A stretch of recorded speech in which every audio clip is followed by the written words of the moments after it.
नमस्कार दोस्तों, मैं हूं डॉक्टर अभिषेक और आज हम लोग तीसरे पार्ट के बारे में बात करेंगे विटामिन डी और इसकी कमी से होने वाली समस्याओं से रिलेटेड। तो आज का जो पार्ट है बहुत ही इम्पॉर्टेंट है। हमारी ओपीडीज़ में जो मरीज आते हैं उनके मन में बहुत सारे सवाल होते हैं, तो वो सब इस पार्ट में हम लोग चर्चा करने की कोशिश करेंगे, डिस्कस करने की कोशिश करेंगे। तो सबसे पहले डिस्कस करेंगे कि जो सनलाइट है, सूरज की रोशनी है, वो क्यों इम्पॉर्टेंट है विटामिन डी के लिए। तो विटामिन डी जो है, अगर सनलाइट हमारे त्वचा पे पड़ती है तो वहाँ से प्रोडक्शन शुरू हो जाता है। शरीर की जो त्वचा है वो विटामिन डी बनाती है, लेकिन कुछ स्पेशल रेज जैसे अल्ट्रावायलेट बी जो है विटामिन डी के प्रोडक्शन में हेल्प करती है। तो सनलाइट का बहुत ही इम्पॉर्टेंट रोल है विटामिन डी के प्रोडक्शन में। लेकिन अब दूसरा सवाल होता है, क्या कभी भी दिन के पूरे समय हम कभी भी अगर सूरज की रोशनी लें तो क्या हमारी बॉडी विटामिन डी प्रोड्यूस कर लेगी, बना लेगी? तो इसका आंसर है नहीं। कुछ स्पेसिफिक टाइम होता है जिस समय विटामिन डी का प्रोडक्शन अच्छा होता है अगर शरीर के कांटेक्ट में आए। तो गर्मियों में देखा जाता है कि 9:30 से लेके सुबह के 9:30 बजे 9:30 से लेके 3 से 3:30 बजे तक का टाइम अच्छा होता है। इस समय अगर बॉडी, हमारा शरीर जो है वो सूरज की रोशनी के संपर्क में आता है तो इस समय विटामिन डी का प्रोडक्शन अच्छा होता है। और सर्दियों में 10 से लेके 2 बजे के बीच में अगर सूरज की रोशनी हमारे शरीर पे ठीक से पड़ रही है तो इस समय विटामिन डी का प्रोडक्शन अच्छा देखा गया। तो दोनों मौसम, चाहे सर्दी और गर्मी में, टाइमिंग थोड़ा सा अलग हो जाती है। अब तीसरा सवाल कि कितना टाइम का एक्सपोजर ठीक होता है विटामिन डी के प्रोडक्शन के लिए। चूँकि हमारे शरीर को 600 से 800 यूनिट पर डे चाहिए होता है, 600 to 800 international unit per day चाहिए होता है विटामिन डी शरीर की फंक्शनिंग के लिए।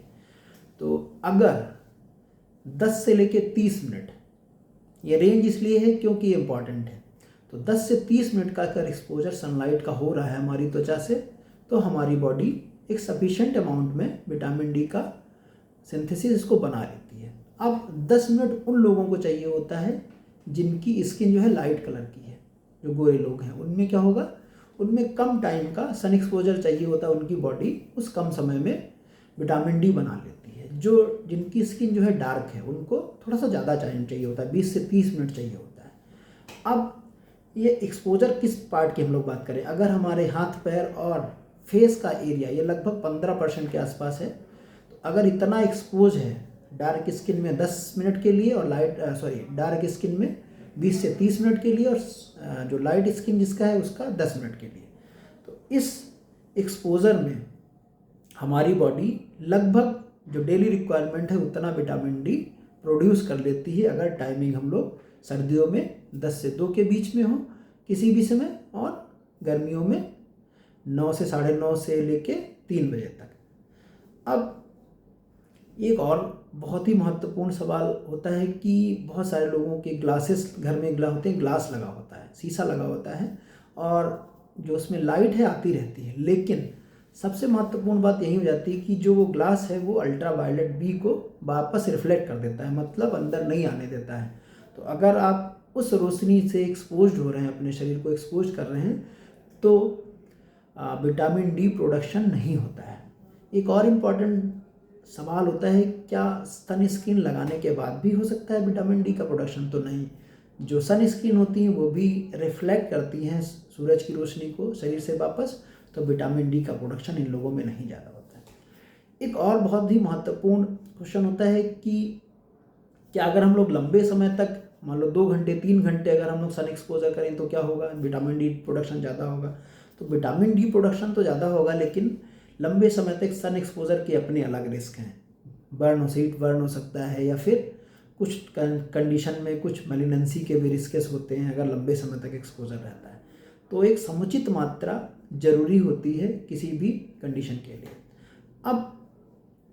अब हम लोग बात करेंगे कि कितनी मात्रा डेली चाहिए होती है। तो 600 से 800 इंटरनेशनल यूनिट पर डे चाहिए होता है हमारी बॉडी फंक्शनिंग के लिए। तो अगर सनलाइट सफिशिएंट मात्रा में हमें मिल रही है, एक्सपोजर हमारी बॉडी का हो रहा है, तो हमारी बॉडी एक निश्चित मात्रा में विटामिन डी बनाती रहेगी। और जिन लोगों का सन एक्सपोजर नहीं है उन लोगों को सप्लीमेंटेशन के फॉर्म में, मतलब कुछ टैबलेट या कैप्सूल के फॉर्म में, या फिर जो प्रोडक्ट्स, जो फूड प्रोडक्ट्स आते हैं वो भी फोर्टिफाइड होते हैं, मतलब उसमें विटामिन डी पहले से मिला हुआ होता है, तो अगर वो भी कंज्यूम कर रहे हैं तो विटामिन डी की कमी नहीं होती।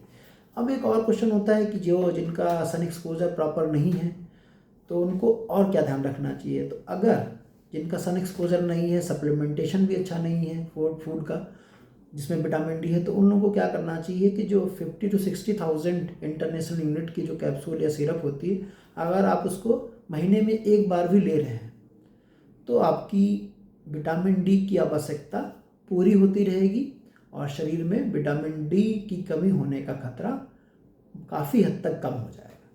तो ये सारी बातें जानना विटामिन डी से रिलेटेड, सन एक्सपोजर से रिलेटेड बहुत ज़रूरी थी।